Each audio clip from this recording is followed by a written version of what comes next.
Hello! Hello, hello, hello! Magandang araw at magandang buhay at panibagong vlog na naman si Bonsai Stanglong po. So, samahan niyo ulit ako. Gagawa tayo ng kilawin. Okay?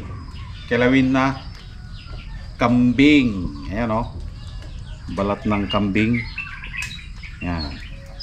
So, sa mga Ilocano, ang kambing ay isa sa special na karne sa mga kailokanuhan katulad ng papaitan, kaldereta, and then kilawin. Okay? So gagawa tayo ng kilawin. Ito ay balat ng kambing. So ano nga ba yung dapat natin gawin dito? Okay? Dahil kung kaming mga Ilocano, iihaw lang namin ito. Tapos ilalagay ito sa suka or lagyan ng kalamansi, lagyan ng sibuyas, luya, sili, yun na yun. Okay?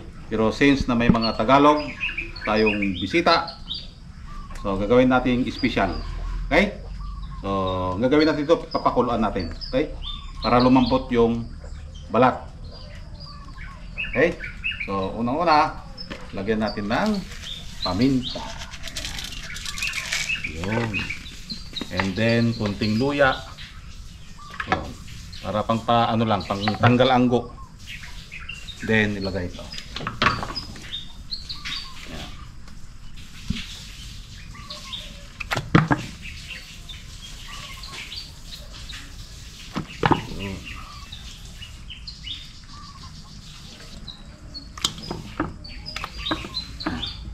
Then tubig.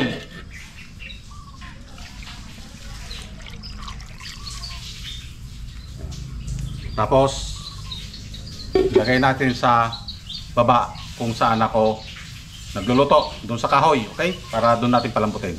Okay? Tara, punta muna natin doon. At dito nga ako nagpapalambot ng karne kapag mahaba-habang apoy ang kailangan. Okay? Sa kahoy. Ito ang aking lutuan. Ganito rin yung mga ibang nakikita ko, lalong-lalo na sa mga nasa probinsya. Dito ako nagluluto ng kahoy. Yan. Pugon kung tawagin dito sa amin. So magpapoy lang and then tsaka takpan. Ayun. Kapag may usok, sabi ng taga-bundok, may masarap na pagkain. Agoy, agoy, agoy, agoy. So dito malambot na nga ito yung ating balat na may kasamang laman ng kambing. Okay? Yan yung ginagawang kilawin. After natin mapalambot, ihaw naman natin ito. Yan. So, ang pag-ihaw ng kambing or ginagawang kilawin na kambing ay yung karni lang. Okay? Huwag yung balat. Kasi kapag inihaw mo yung balat, lalong titigas ang balat nito o yung karne niya. Agoy, agoy, agoy, agoy. Ano daw? Lalong titigas kapag ito ay ihawin mo sa balat. Kaya one-sided lang katulad niyan. Okay? Yung pag-ihaw natin dyan, yung laman lang. Huwag mong ihawin ang balat kasi titigas yan. Okay, para mapanatili yung kanyang lambot. Ayun. So, amoy pa lang, nakakagutom na. Ayan, inabot tayo dito ng gabi. Pero ang ikukonsume lang natin dito yung kailangan natin ngayon. So, itutuloy natin kinaumagahan. Ayan, at umaga na nga. Agoy, agoy, agoy. Inumaga si Papa Bones. So, para minus trabaho. So, ganun ako kung may time pa at pwede pang gawin mo na para minus trabaho. Okay? So, hiwain lang natin dito ng maliliit katulad ng ginagawa ko ngayon.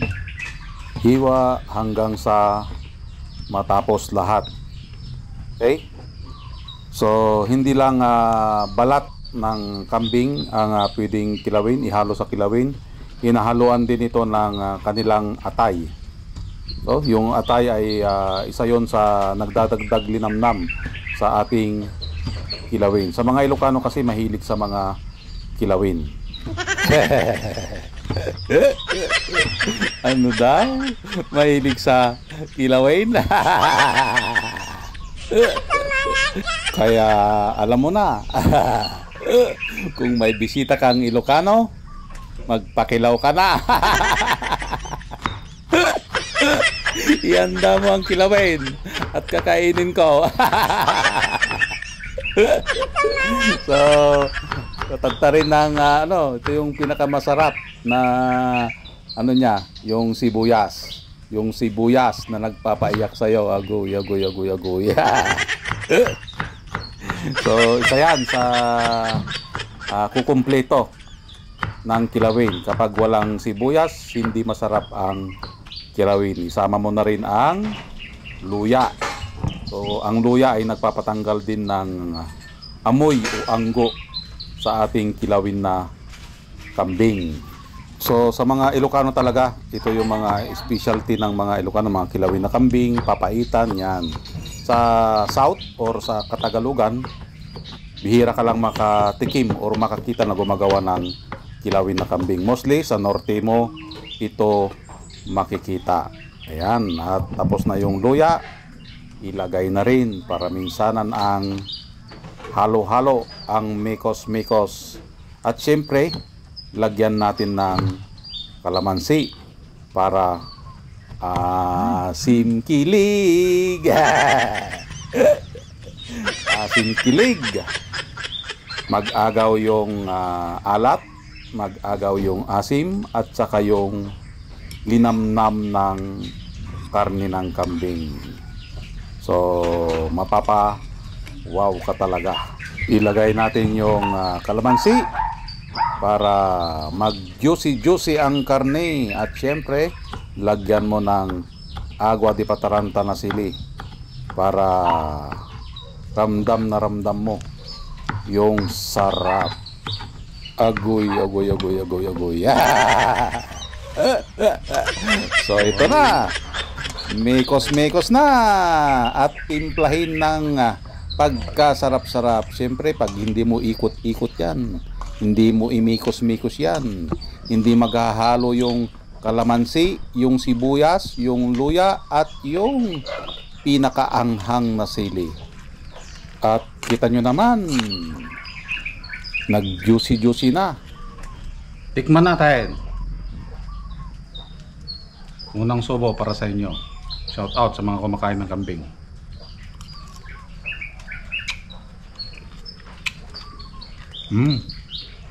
Sarap.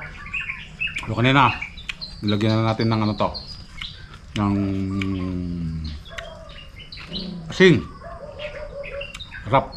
Tama yung pagkatimpla, yung tamang alat, tamang asim, tamang lambot.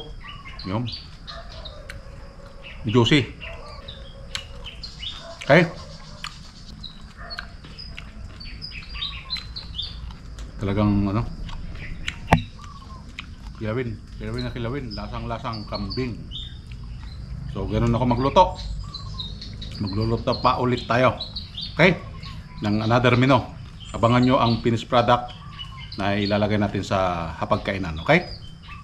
At ito na nga, ilabas ang bote na may laman at ito ay magiging pulutan. So tikman ulit natin para pakita natin sa viewers na pagkasarap-sarap. Yun. Maraming salamat and bye-bye.